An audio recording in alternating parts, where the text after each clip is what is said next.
পবিত্র কোরআনে আল্লাহ তাআলা বলেন, কুল হুয়াল্লাহু আহাদ, বলো আল্লাহ হচ্ছেন এক।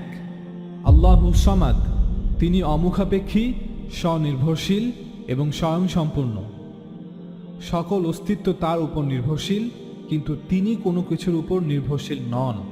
লাম ইয়ালিদ ওয়ালাম ইউলাদ, তার মহান সত্তা থেকে কোনো কিছু আসে না, আর তিনিও অন্য কোনো সত্তা হতে আসেননি, বরং সকল সৃষ্টি তার আদেশ হতে সৃষ্ট। তিনি শাশ্বত, তিনি চিরন্তন। ওয়ালাম ইয়াকুল্লাহু কুফুয়ান আহাদ, তার মতো সমতুল্য কোনো কিছু নেই।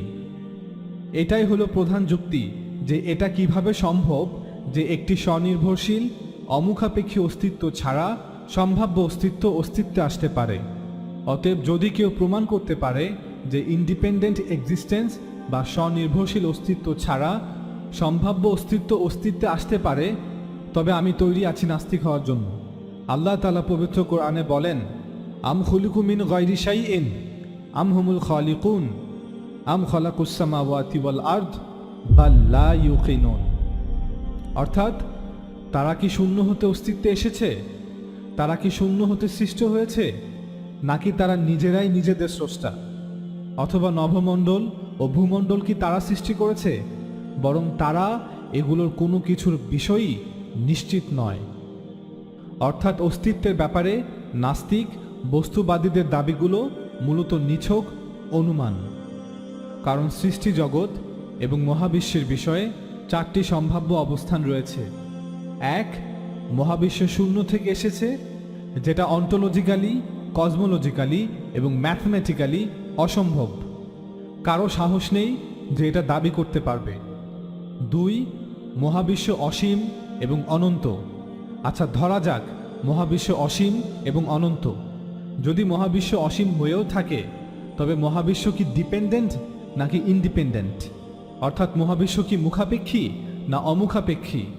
এই প্রশ্নের সমাধান করতে হবে। এবং আমরা জানি যে মহাবিশ্ব অসীম নয়, বরং একটি নির্দিষ্ট সময়ে মহাবিশ্ব অস্তিত্বে আসে। তিন, মহাবিশ্ব কি নিজেকে নিজে অস্তিত্বে এনেছে? নিজেকে নিজে সৃষ্টি করেছে? নিজেকে নিজে সৃষ্টি করা কি সম্ভব?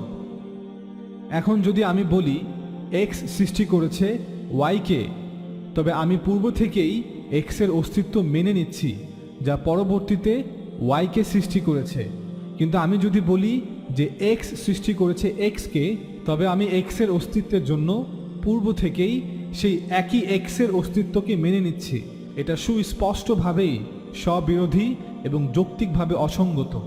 একইভাবে মহাবিশ্বের অস্তিত্বের জন্য পূর্ব থেকে মহাবিশ্বের অস্তিত্বকে মেনে নেওয়া সুস্পষ্ট বিরোধী বক্তব্য।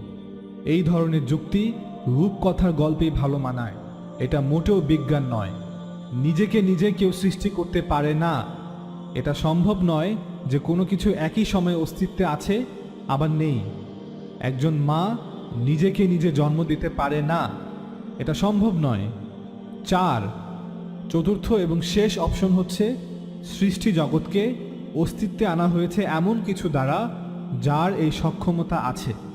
আমরা যে মহাবিশ্বে বাস করছি তার প্রকৃতির মধ্যে একটি সমন্বয়, সামঞ্জস্য এবং একতা লক্ষ্য করা যায়, যা একটি নির্দিষ্ট নিয়ম শৃঙ্খলা মেনে চলছে তার সৃষ্টির সময় থেকে।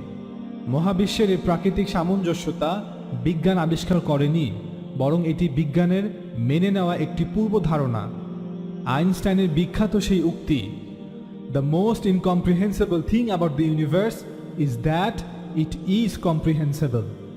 মহাবিশ্বের ব্যাপারে সবচেয়ে অনধিগম্য বিষয় হল আমাদের এই মহাবিশ্ব বোধগম্য। প্রশ্ন হল, বস্তুবাদ, নাস্তিকতাবাদ, প্রকৃতিবাদ মতবাদ দিয়ে মহাবিশ্বের প্রকৃতির এই সমন্বয় সামঞ্জস্যতা কিভাবে ব্যাখ্যা করবেন?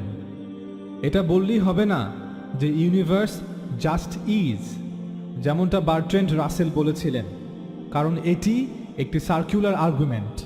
অর্থাৎ মহাবিশ্ব সামঞ্জস্যপূর্ণ কারণ মহাবিশ্ব সামঞ্জস্যপূর্ণ। না, বস্তুবাদীদেরকে একটি এক্সটার্নাল এক্সপ্লেনেশন দিতে হবে। যুক্তিসঙ্গত তর্ক দিয়েই আমাদেরকে বাস্তবতাকে ব্যাখ্যা করতে হবে।